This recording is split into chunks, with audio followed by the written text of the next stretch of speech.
Yeah, introducing Ed. Ed, you're a board member. Much more important, you are the leader of a most vibrant and dynamic business segment in ING, corporate banking. I get a tape of that one, right? You get a tape on it. Vibrant and dynamic. And you're not alone. You have Jürgen as your strategist for all business division with you, and we are looking forward.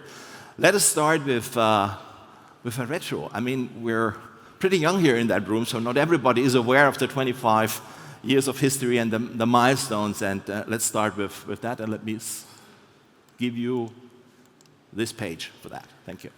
All right, history. It's even worse. When Corinna basically welcomed Alexandre on stage, I felt like establishment, banking establishment. And then I thought about, okay, you said 25 years, but the core DNA of this bank is turning 60 years this year. So 60 years ago, this bank was founded in Germany as Allgemeine Deutsche Direktbank. It was required to have someone who has a solutioning for VL Sparen. No one wanted to do that one. And then later, a loan which came via mail. So these were the basics of that. Why did it happen? It was simple, it was fast, and it was easy, and it was fair in price. And we think back to the roots and to the core DNA, and when I was listening to Alessandra, I really was listening as well to the mission, to the core, to understand why we do things. And you look back into what is still there in ING today. It's all about make it simple for the client, make it easy for the client, and be fair in pricing. So speed is crucial, and it doesn't matter. Are you talking about retail banking, so private individuals? Are you talking about business banking? Or are you talking about wholesale banking? And you will realize in about 15 to 20 minutes, we speak about this one. That's basically the journey, and it always comes back to client centricity. And whatever you do in today's world of digitization, standardization, etc., if it doesn't have a value for the client, it doesn't work. You don't need branches to be client-centric. And that was basically what we learned. Well, let me hand over to Jürgen, who's obviously as well finding the right way forward as well out of our old DNA. Yeah, thanks, Eddy. I think you said most of it already. From a strategy perspective, what I like to add is we've been growing very selectively in product areas. As Eddy said, we started basically with these VL savings, and then we put deposits and savings accounts in place, and then we started doing loan business. But we also started providing online brokerage services, for example. And that has been possible via a selected M&A transaction at that time, which gave us basically the capabilities. And then we started growing from there. Another example is business banking, for example. We acquired a fintech called Lendico at that time. And now we start growing into business banking. So we're basically growing via selected M&A transactions. And sometimes it takes a while, but if we really enter into something, then we do this with full dedication, client centricity, and the willingness to grow and be successful. I think that's very important, and we do things we really proper understand, and we do this in a very, very efficient way.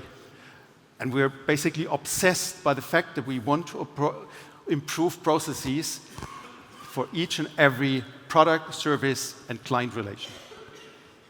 At the end, when 25 years ago ING took over, the idea was scale. Get scale into these great ideas. They have been already there.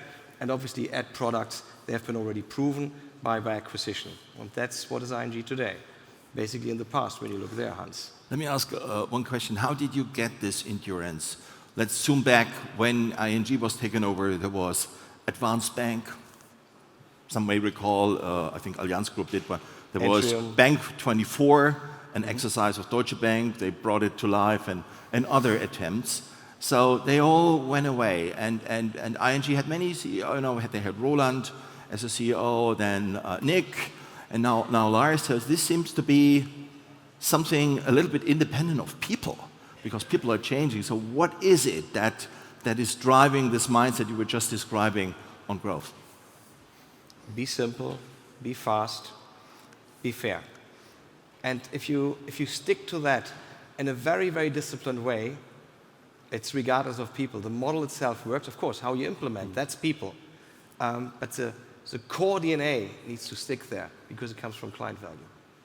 Absolutely, and I think to add to this, I think it also gives you a certain level of momentum with clients. So we can build on a strong NPS score in the technical terms, more practical terms, very strong client loyalty. And I can share a personal story. When I joined ING 2018, there was a moment when most of the banks launched basically Apple and Google Pay. We were not launching it.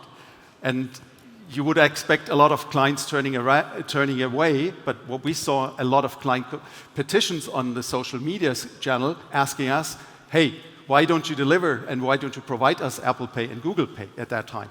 So I think that also shows a little bit the strong connection between ING as a brand and clients. I mean, Jürgen, I recall that moment because you're a payment expert. I suppose they recruited you exactly for this purpose and you didn't deliver. So thank you for being so open here on stage. Now let's come to another point. I mean, as you said, you feel like an incumbent already and it's gigantic. I mean, we had a minute ago the numbers on stage, so it's very big. 10 million customers, a big book, etc.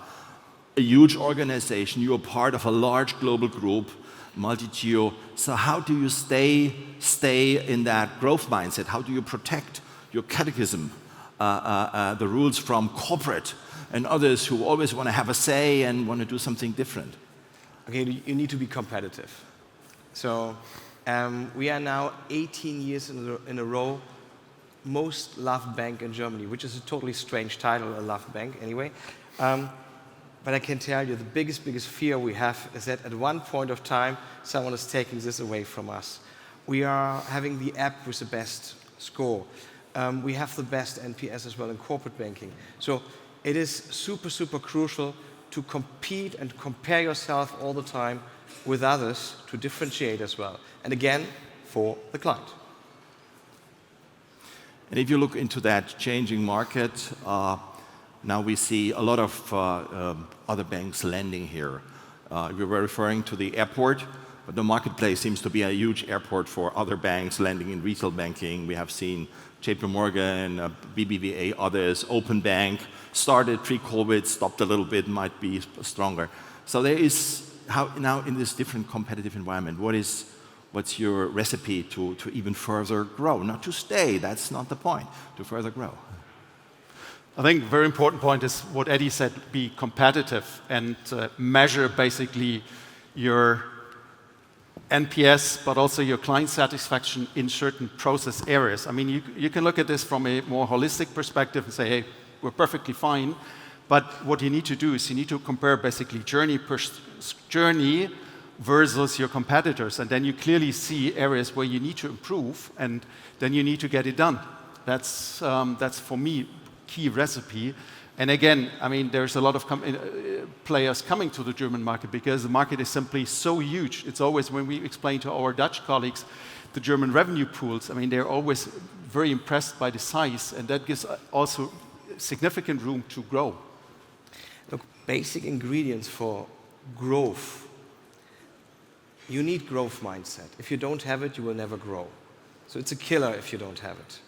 But you need scalability, and if you pair scalability with growth mindset, you can get this done. And what we do, we spend a lot of time on thinking about how will banking 2032 look. And yeah, we are not anymore as fast as Alexandra, unfortunately. So we need some time to get things ready and to hit the market with it.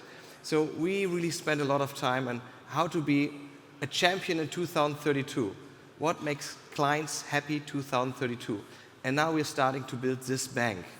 That we're 2032 in a great position to serve needs in the future. And we are living in a totally different environment by 2033. Our industry is changing with a super high speed. Absolutely. Before you share that with us in a second, thank you for doing this. Looking back, what were growth minds means that you are able to learn from failures, from mistakes, to overcome things, you get things better. Not only the processes, but from a portfolio aspect. And if you look back, what was the biggest or the most interesting or the most learning relevant failure in the last, whatever, 10, 15 years? What didn't really work? That's a character test. No, I mean, I just wanted to say when Eddy started alluding on 32, I think there's also a question of honesty. And you also need to be honest to accept that things are not your strengths. I mean, there might be trends, things that happen, big opportunities. If they don't match your strengths, then you shouldn't do this. And I think to the failures, I mean, we started providing investment advice, but we did this in a way in which we try to stay out of any regulation, for example, in order to keep it simple and easy.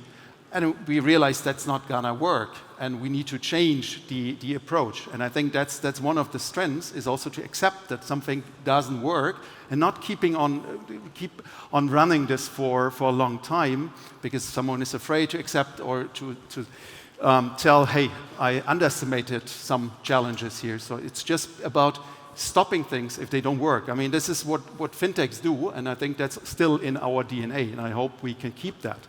I think that will be one of the ingredients for success going forward. When you look obviously about failures, and of course we make mistakes, obviously. We have been growing the wholesale bank in the last 14, 15 years, so we are now a teenager in Germany only. Still pretty halbstarker, so dangerous guys. We make mistakes, clearly we make mistakes. And obviously our biggest mistake in the young history of this bank, which is growing with a CAGR of more than 10% for longer than a decade. And as well, when you take the last 4 or 5 years, we still have the same growth pace. And was Wirecard. Wirecard was obviously something that erupted the industry, and we were part of that. So there were plenty of learnings of that one.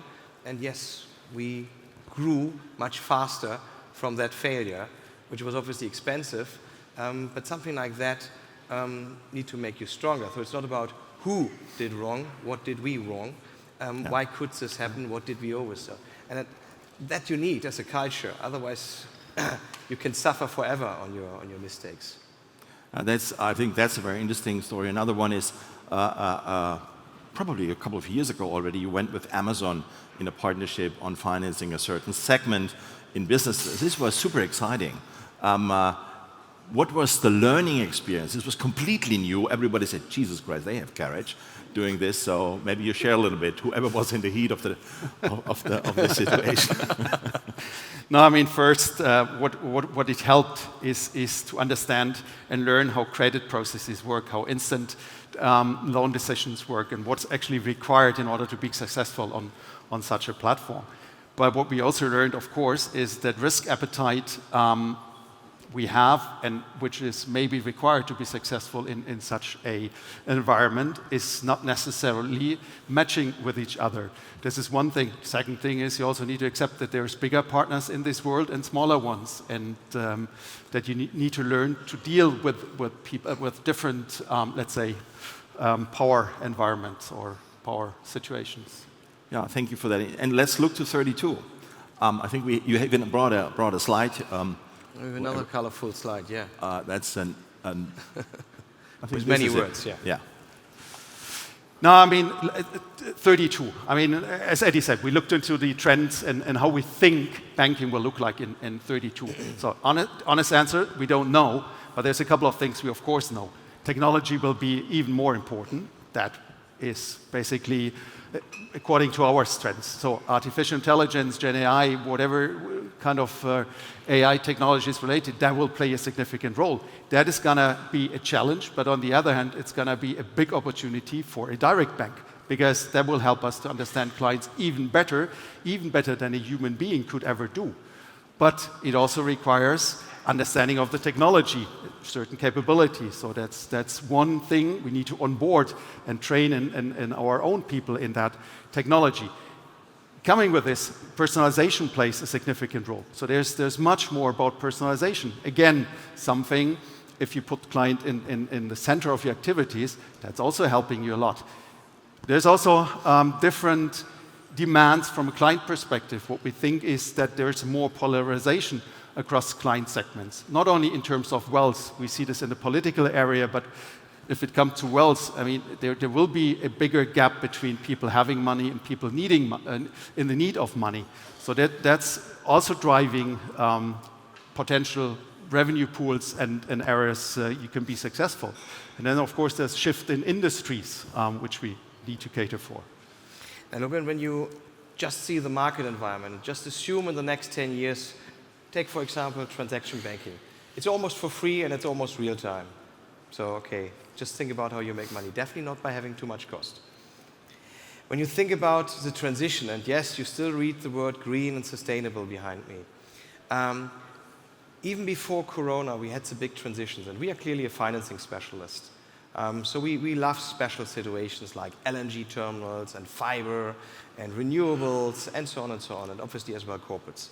But we are as well good in this kind of project finance stuff. Regulation is making it for us a bit more difficult, so we go into partnering, co-financing partnerships going forward. But again, the big transition we have on mobility, data digitization, energy, that didn't start with the word sustainability. It started long before Corona. And that will continue to change, and that needs a lot of money. That brings a lot of opportunities if you understand them with the right sector expertise. We will see new technologies. We do already. We finance them already. So this learning, this of renewing an industry and a country, needs tons of money. So in terms of opportunities, you have them there. You just have to tackle it differently. You're going more into co-partnering, assume everything gets transparent, everything gets standardized. No, not everything gets standardized, but the back offices gets more and more brutal standardized. And in terms of delivery, you come closer to real time, and prices go only one way. So a big step up in capability, what you just said, is a range of capabilities you want to develop. So, and we have many discussions, we need this capability, the latest one is the AI one. And typically the question is, how do you connect this capability with the real business, which is the one which generates the new customer, whatever, the new P&L. So how do you match this, that this almost theoretical or capability research, innovation type thing gets bonded with the business? And you make it very, very simple in real life. So if you have a voice bot with AI, versus you type on your phone 1, 3, 5, 6, 7, 8, whatever, to find the right person. That costs you on average 2 minutes before you have the person who can help you. Why? Because you do mistakes. If a voice bot reduces that to 20 minutes, you love AI. And that's what you need to do. And that's for everything what you think through. So you go by a portfolio of business cases, cost-driven, growth-driven, to evolve that capabilities over time. Value. You always need to create client value. Okay. Then it works. Okay, and what is now then ING in 2030, 32 in terms of customer market share? We're all very curious here, so what are your hopes? You can take a segment where you're currently not in and share this with us. So we obviously have media here in the room. That's always tricky, you know that. If I now make a quote like, okay, we triple the clients and whatever, I can read it tomorrow in the newspaper. Now look, we are the third largest retail bank in Germany, and we believe we can grow. We entered into business banking, and we believe we will be a relevant player. We are in Germany in the wholesale bank somewhere around number 9, number 10, and we believe we can come very close to the top 5 in terms of market size and relevance in the market by 2032. If you want to know where, how to tick the box in 2032 when we are again on stage and say, okay, did you guys deliver? We really are quite sure this market, our value proposition, gives us potential for growth in these 3 areas. And yes, we have a defined, clear ambition as well, where we want to stand here. A great story, an innovation capability paired with a customer-centric philosophy and driving forward in all segments. Some message you want to give to the audience? Many entrepreneurs here, many corporates here, so a complete blend. Other advisors. So. I take that one. Look, it's very simple. You see me here in my trainers, and I was just recently in Asia, and someone was telling me Asia is doing currently innovation in 3 shifts and in sports shoes. We are discussing the 4-day week. Guys, take on your trainers. We have to speed up and get it done. So it's very simple. Just take it on. Like, take it on, Europe, make it happen. And that is really the advice for everyone. So there's enough market, there's enough potential, we're good enough, but just please don't stop the 4-day week in house shoes. Thank you for this one. A big thank you to Jürgen and Eddy. Thanks.